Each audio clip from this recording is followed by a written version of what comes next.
શ્રી ગણેશાય નમઃ. મિત્રો, આપ જોઈ રહ્યા છો યુટ્યુબ આપણી ચેનલ આવો સત્સંગમાં આપ સૌનું સ્વાગત છે.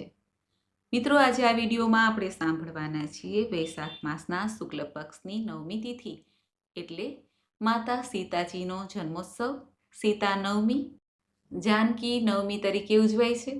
આજે આપણે આ વિડીયોમાં જાણશું સીતા નવમી ક્યારે છે, પૂજન વિધિ સીતાજીની કેવી રીતે થાય છે, સીતા નવમીનું શું મહત્વ છે તે સર્વે કાંઈ અને આજના ખાસ ઉપાય. જો આપના વિડીયો પસંદ આવે તો લાઈક કરજો, શેર કરજો. આપ આ ચેનલ પહેલી વખત જોઈ રહ્યા છો તો સબસ્ક્રાઈબ કરી લેજો, જેથી આવનારા વિડીયોની માહિતી આપ સુધી તુરંત પહોંચી શકે. ધન્યવાદ. ઓમ જનકનંદિન્યે વિદ્મહે ભૂમિ જાય ધીમહિ તન્નો સીતા પ્રચોદયાત. અર્થાત, હે જનકનંદિની, અમે ભૂમિપુત્રી સીતાજીનું ધ્યાન ધરીએ છીએ. હે માં, અમને શક્તિ પ્રદાન કરો, અમારા પ્રણામ સ્વીકાર કરો. બોલો સીતા મૈયાની જય. મિત્રો, સીતાજી કે જે સહનશક્તિની દેવી, ભૂમિ નંદિની અર્થાત ધરતી માતાજીના પુત્રીના રૂપે પ્રગટ થયા હતા. તેમનો કોઈ ગર્ભથી જન્મ નથી થયો, પરંતુ અલૌકિક રીતે ધરતી લોકમાંથી રાજા જનકને પ્રાપ્ત થયા. એટલા માટે પૃથ્વી પુત્રી તરીકે અને જનક નંદિની તરીકે જે જનક રાજાએ પોતાની પુત્રી માની અને તેમનું પાલન પોષણ કર્યું અને ભગવાન શ્રી રામજી સાથે જેમનો વિવાહ થયો, માટે રામ વલ્લભા પણ કહેવાય છે. જે સીતાજીનું પાત્ર રામાયણ ગ્રંથમાં ઉપલબ્ધ છે, તેવી નારીનું સન્માનનીય પાત્ર ન કોઈ આગળ થયું છે, ન થશે. એવા સીતાજીનો જન્મોત્સવ તે આ વૈશાખ માસની 9મી તિથિ છે. ચૈત્ર માસની 9મી તિથિમાં શ્રી રામજીનો જન્મોત્સવ રામનવમી આવે છે અને સીતાજીનો જન્મોત્સવ વૈશાખ માસના શુક્લ પક્ષની 9મી તિથિ આવે છે. અને સાથે જ શ્રી સીતાજીનો જન્મોત્સવ ઉજવાય ત્યારે શ્રી રામજીનું પણ સ્મરણ થઈ જાય છે. સીતાજી સાક્ષાત લક્ષ્મી સ્વરૂપા હતા, લક્ષ્મીજીનો જ અવતાર હતા. જેમ ભગવાન શ્રી રામજી વિષ્ણુ અવતાર તરીકે મનાય છે, એ જ રીતે સીતાજીને લક્ષ્મીજીના અવતાર તરીકે આજે પૂજા થાય છે. સાથે જ કન્યા પૂજનનું પણ ઘણું મહત્વ છે. સૌપ્રથમ જાણી લઈએ કે સીતા નવમી તિથિ ક્યારે આરંભ થાય છે. વ્રત પણ રખાય છે આજે અને સીતાજીનું પૂજન પણ થાય છે. સીતા નવમી વૈશાખ માસના શુક્લ પક્ષની 9મી તિથિ પ્રારંભ થાય છે તારીખ 24 એપ્રિલ 2026 રાત્રિના લગભગ 7:20 આસપાસ, જ્યાં તિથિ પૂર્ણ થાય છે 25 એપ્રિલ 2026 સાંજે 6:27. એટલા માટે સૂર્યોદય તિથિ પ્રમાણે જોઈએ તો 25 એપ્રિલ 2026 શનિવારના દિવસે સીતા નવમી અર્થાત સીતાજીનો જન્મોત્સવ ઉજવવાનો રહેશે. પૌરાણિક કથા અનુસાર મિથિલાના રાજા જનકજીએ જ્યારે યજ્ઞ કર્યો ત્યારે એક યજ્ઞ માટે ભૂમિ તૈયાર કરવાની હોય છે. ત્યાં રાજાએ હલ ચલાવ્યું ત્યારે તે ભૂમિની નીચેથી એક કલશ મળ્યો, જેમાં સીતાજી કન્યા રૂપે પ્રગટ થયા હતા. એવું કહેવાય છે કે જે મહિલા આજે સીતા નવમીનું વ્રત રાખે છે, સીતાજીની પૂજા અર્ચના કરે છે, તેને સહનશીલતા, ત્યાગ અને સમર્પણનું વરદાન પ્રાપ્ત થાય છે. સાથે જ માતા સીતાની પૂજા ભગવાન શ્રી રામજી એટલે કે તેમના પતિદેવ સાથે જ થાય છે. સીતા રામની પૂજા થાય છે. રામજી ભગવાન છે, નારાયણના અવતાર છે, પરંતુ સીતાજીનું પાત્ર એટલું મહાન છે કે ભગવાન રામજી પહેલાં પણ માતા સીતાજીનું નામ સ્મરણ થાય છે. સીતા રામ કહેવાય છે. એટલા માટે સીતાજીની પૂજા જે પતિ પત્ની કરે છે અથવા વિવાહની કામનાવાળા જે દીકરો દીકરી છે તે પણ સીતારામની પૂજા કરે છે, તો તેના વૈવાહિક જીવનમાંથી બાધાઓ દૂર થાય છે અને આનંદ મંગલ રહે છે. સીતાજીનું લગ્ન જીવન ભલે જ દુવિધાવાળું કે પછી અમંગળ જેવું લાગે, પરંતુ સીતાજીનું પાત્ર જે છે તે મહાસન્નારીનું પાત્ર છે, સતી માતાનું છે. તેમના આશીર્વાદ લેવાનો આજે શુભ અવસર કે શુભ દિવસ છે, જે ભૂમિપુત્રી કહેવાય છે. પૃથ્વીના પુત્રી છે, માટે આપણે જે ધરતી લોક ઉપર રહીએ છીએ તે ધરતી માતા ની પણ પૂજા થાય છે માતા સીતાજીના જ રૂપમાં, કારણ કે સીતાજી આ ધરતીમાંથી પ્રગટ થયા હતા. માટે ધરતીને પણ આપણે કોટી કોટી વંદન કરીએ.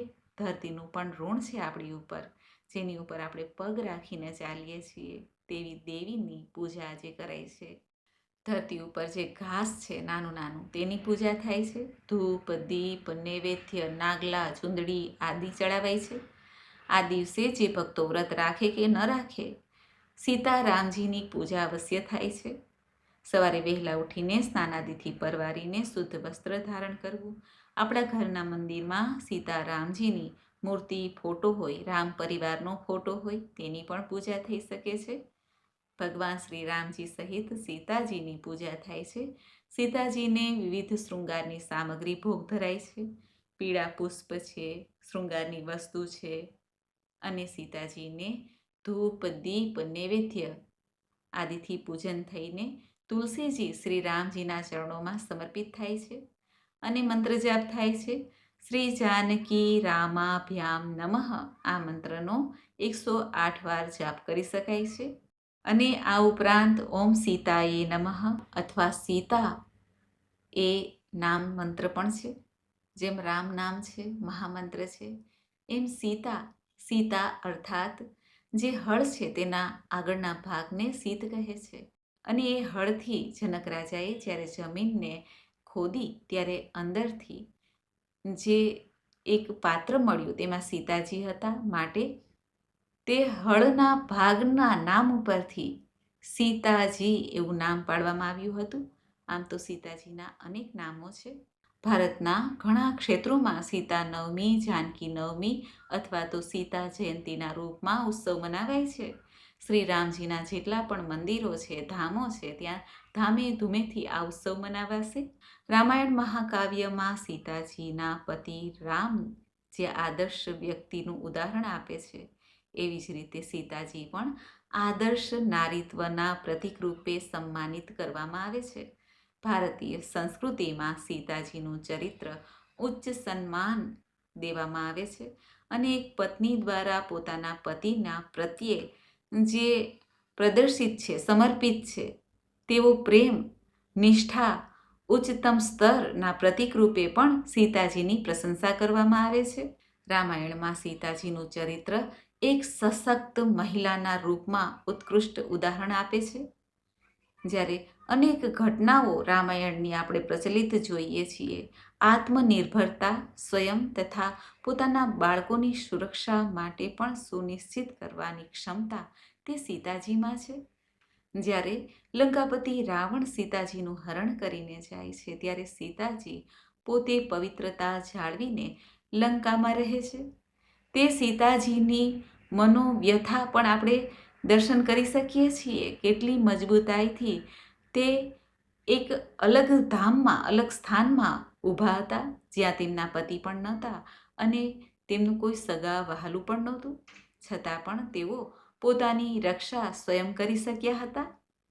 સીતાજીની ઓળખ કેવી રીતે થાય છે? તો સીતાજી રાજા જનકના પુત્રીના રૂપે ઓળખાય છે. માટે જનક નંદિની કે જાનકીના નામે પણ ઓળખાય છે. રાજા જનક વર્તમાનમાં નેપાળના મિથિલા રાજ્યના શાસક હતા. એટલા માટે સીતાજીને મૈથિલીના નામે પણ ઓળખાય છે. આ ઉપરાંત સંસ્કૃત ભાષામાં જનકનો અર્થ થાય છે વિદેહ. વિદેહ કે જેમાં શરીરની ચેતનાથી પરે હોય. એટલા માટે સીતાજીનું એક નામ વૈદેહી પણ છે. વિદેહ જનકની પુત્રીના રૂપમાં સીતાજીનું નામ સ્મરણ થાય છે. રામાયણ મહાકાવ્યમાં રામજીના પત્ની હોય માટે સીતાજી રામપ્રિયા પણ કહેવાય છે. સીતાજીના જન્મની કથા પણ અનેરી છે. હિન્દુ શાસ્ત્ર અનુસાર એકવાર જ્યારે મિથિલાના રાજા જનક યજ્ઞની તૈયારી કરતા હતા, ત્યારે સીતાજી એમની સામે પ્રગટ થયા હતા. નાનકડી મનમોહન મૂર્તિને જોઈને રાજા તથા રાજાની પત્ની સુનૈનાજીનું હૃદય અસીમ પ્રેમ અને દયાથી ભરાઈ ગયું. ત્યારે તેઓએ પ્રસન્નતાપૂર્વક માતા સીતાને પોતાની પુત્રીના રૂપમાં ખોળામાં બેસાડી લીધા હતા અને એમનું નામ સીતા પાડ્યું હતું. સીતાજીનો શાબ્દિક અર્થ થાય છે હળથી બનાવવામાં આવેલી સંકળી ખાઈ, જેનો ઉપયોગ સિંચાઈમાં કરવામાં આવે છે, જમીન ખોદવામાં આવે છે. સંસ્કૃત શબ્દ સીતથી લેવામાં આવ્યો છે, જેનો અર્થ હળની નાડી પણ થાય છે.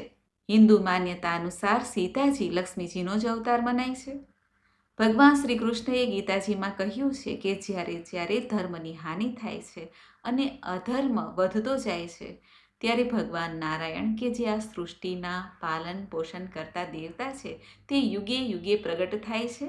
અને ત્યારે તેમના અર્ધાંગીની દેવી લક્ષ્મીજી પણ પોતાના પતિ સાથે બીજું રૂપ ધારણ કરીને, પતિને અનુરૂપ રૂપ ધારણ કરીને પ્રગટ થાય છે, જન્મ લે છે અને ભગવાન વિષ્ણુજીના જ પ્રિયા બનીને લીલા કરે છે. જ્યારે રામજીએ જન્મગ્રહણ કર્યું, ત્યારે સીતાજીએ પણ જન્મગ્રહણ કર્યો. આ રોચક અયોધ્યાના રાજા રામ અને સીતાજીનો વિવાહ થયો. અને રામજીનો જ્યારે ચૈત્ર માસની શુક્લ પક્ષની 9મી તિથિએ જન્મ થયો, ત્યારે વૈશાખ માસના શુક્લ પક્ષની 9મી તિથિએ સીતાજીનો જન્મ થયો. આમ પતિ પત્ની બંને સાથે જ રહીને આ જગતનું પાલન પોષણ કરે છે, સર્વે જીવોના માતા પિતાના રૂપમાં. રામાયણમાં સીતાજીની અદ્વિતીય સુંદરતાનું પણ વર્ણન કરવામાં આવ્યું છે. સીતાજી અને રામજીનો જ્યારે વિવાહ થયો, ત્યારબાદ તેમના જીવનમાં, વૈવાહિક જીવનમાં અનેક પરીક્ષાઓનો સામનો કરવો પડ્યો હતો. તે છતાં પણ સીતાજીએ અસાધારણ દ્રઢતા અને ધૈર્યનો પરિચય આપ્યો હતો. જીવનની કઠિનાઈઓથી, સંકટોથી તેઓ પાર ઉતર્યા અને સિદ્ધાંતોનું પાલન કર્યું. એક ઉદાહરણ નારી માટે પ્રસ્તુત કર્યું. નારીના સદ્ગુણોનો પર્યાય બની ગયા સીતાજી. ભારતીય સામાજિક વ્યવસ્થાનું એક મૂળભૂત ઉદાહરણ સીતાજી છે. શ્રી રામ અને સીતાજીની કથા આજે સંભળાય છે. આજે સીતા નવમી, તે સીતાજી તથા નારીત્વ અને આદર્શ રૂપનું ઉત્કૃષ્ટ ઉદાહરણના રૂપમાં સીતાજીની પૂજા થાય છે. સમસ્ત માનવતાનું અત્યંત મહત્વપૂર્ણ આજે અવસર છે. નારીનો આદર્શ સ્થાપિત કરવાવાળા સીતાજી છે. હિન્દુ ધર્મમાં સીતાજીના આદર્શ રૂપમાં જે રામાયણ મહાકાવ્યમાં પત્ની માતાની જે ભૂમિકા સીતાજીએ ભજવી છે, તે રામાયણ મહાકાવ્યમાં ત્યાગ, નિષ્ઠા, સર્વોચ્ચ આદર્શ સ્મરણ થઈ જાય તથા પ્રેમ, ભક્તિ અને ધર્મના પ્રતીક રૂપે સીતાજીનું સ્મરણ થાય છે. લક્ષ્મીજીના અવતાર રૂપ સીતાજી ધર્મ, સમૃદ્ધિ, ધન, સૌંદર્યના દેવી છે. એટલા માટે સીતા નવમીના દિવસે હિન્દુ દેવી તરીકે પ્રસન્નતાથી સમૃદ્ધિ તથા ધનની કામનાવાળા તો આજે સીતાજીની પૂજા અવશ્ય કરે જ છે. સાથે જ પોતાના સન્માન તથા સ્વ ઉદ્ધાર માટે પણ સીતાજીની પૂજા ઉપાસના થાય છે. કારણ કે આપણે જેમની પૂજા કરીએ છીએ, જેમના મંત્ર જપીએ છીએ, તેવા આપણે પણ ગુણો અંગીકાર કરીએ છીએ, તેવા થઈ જાય છીએ. એટલા માટે તો કહે છે સારા માણસો કે સુસંગ કરો, સત્સંગ કરો, સારો સંગ કરો, દુસંગથી દૂર જ રહેવું જોઈએ, કારણ કે સંગ તેવો રંગ. એમ સીતાજીની આજે પૂજા, ભક્તિ, મંત્ર જાપ કરવાથી, શ્રી રામજીની કથા સાંભળવાથી જીવનમાં સુખ શાંતિ બની રહે છે, જ્ઞાનની પ્રાપ્તિ થાય છે. સીતાજી શક્તિ, જ્ઞાન અને બુદ્ધિમત્તાના પ્રતીક રૂપે છે. જ્યારે શ્રી રામજીએ 14 વર્ષના વનવાસ પછી સીતાજીનો ત્યાગ કર્યો, ત્યારે સીતાજી વાલ્મીકી ઋષિના આશ્રમમાં પહોંચ્યા. એકાંતમાં રહીને તેઓએ પોતાના ઉદ્ધાર માટે તપસ્યા કરી અને જે બાળકોને જન્મ આપ્યો તેનું પાલન પોષણ પણ જાતે જ એકલાએ કર્યું. અને એકલા રહીને જ તેઓએ હંમેશા પોતાના આદર સન્માનની સાથે નારી જીવન જીવ્યું અને આપણને પણ શીખવાડ્યું કે સમય ગમે એટલો દુઃખદાયી હોય કે સુખદાયી હોય, સમય પ્રમાણે કેવી રીતે જીવવું જોઈએ અને સ્ત્રીએ પોતાનું કલ્યાણ કેવી રીતે કરવું જોઈએ તે સીતાજી બતાવે છે. સીતાજીના જન્મની કથા તો સાંભળી, પરંતુ જ્યારે સીતાજી અંત સમયની કથા અનુસાર રામાયણમાં જે દર્શાવ્યું છે એ પ્રમાણે જોઈએ તો જ્યારે શ્રી રામજી લવકુશને મળે છે ત્યારે સીતાજી પણ ત્યાં આવે છે રામજીના દરબારમાં, અને સીતાજી રામજીને પ્રાર્થના કરે છે કે જ્યારે જ્યારે હે પ્રભુ આપ જન્મ ગ્રહણ કરો ત્યારે હું પણ તમારી દાસી બનીને આવું, અને ધરતીની પુત્રી માતા ધરતીને પ્રાર્થના કરે છે કે હે માં, હવે મારું પાત્ર અહીં પૂર્ણ થયું છે, આપ મને સમાવી લ્યો. ત્યારે શ્રી રામજી અને અયોધ્યાની સભાની સામે જ પૃથ્વી માતાએ સીતા માતાની પ્રાર્થના સાંભળી, માએ દીકરીની પ્રાર્થના સાંભળી અને ધરતીમાં સમાવી લીધી. સીતાજીનું પાત્ર અહીં પૂર્ણ થાય છે. ત્યારબાદ રામજીએ પણ કહેવાય છે કે જલ સમાધિ લીધી હતી. રામાયણના આ પાત્ર છે જે આપણને કંઈક ને કંઈક બોધ આપે છે. માટે આજે રામાયણનો પાઠ કરવો ઉત્તમ છે. આજે પૂજામાં ભક્તો દેવી દેવતાઓને ફળ, તલ અને ચોખા સમર્પિત કરે છે. ત્યારબાદ સાત્વિક ભોજન ગ્રહણ કરે છે, આરતી કરે છે અને સીતા નવમીનો ઉત્સવ ધામે ધૂમેથી મનાવે છે. મહાકાવ્ય રામાયણના પાત્રોને, ઘટનાઓને વર્ણન કરે છે. સીતાજીની કથા ધર્મ સંસ્કૃતિની સીમાઓથી પરે છે. જેમની કથા શક્તિ, દ્રઢતા અને અતૂટ આસ્થાનો એક સાર્વભૌમ સંદેશ આપે છે. સાહસ સાથે કઠિનાઈનો સામનો કરવામાં તથા મૂલ્યોને વધારવામાં અને કસોટીઓનો સામનો કરવામાં આશા ન ગુમાવવી, તે સીતાજી આપણને સંદેશ આપે છે. મિત્રો, મને આશા છે કે આપને આ વિડીયો જરૂર પસંદ આવ્યો હશે. આજે જનક દુલારી સીતાજીનો મહામંત્ર જપાય છે શ્રી રામજી સાથે. સીતારામ સીતારામ સીતારામ આ મહામંત્ર છે જે આપણને શક્તિ પણ પ્રદાન કરે છે, કારણ કે સીતાજી તે રામજીની શક્તિ છે. પુરુષોત્તમ ભગવાન છે શ્રી રામજી અને પૂર્ણ પુરુષોત્તમ છે ભગવાન શ્રી કૃષ્ણ. માટે પુરુષોત્તમ શ્રી રામજીનું સ્મરણ કરીને તેમની શક્તિ સીતાજીને આપણે વંદન કરીએ, પ્રાર્થના કરીએ કે હે માં, અમારી ઉપર સદૈવ કૃપા દ્રષ્ટિ રાખજો. હે ધરતી માતાના પુત્રી, આ ધરાથી જ સર્વકાય જન્મ લે છે અને આ ધરામાં જ રાખ બની જાય છે, ત્યારે અમને સંભાળી લેજો. હે માં, અંત સમયે અમારી લાજ રાખજો. બોલો સીતા મૈયાની જય, જનક નંદિનીની જય, રામ પ્રિયાની જય, ભક્ત વત્સલ ભગવતી દેવી મહાશક્તિની જય. મિત્રો, મને સાંભળવા માટે ધન્યવાદ. આપ સૌને મારા જય શ્રી કૃષ્ણ.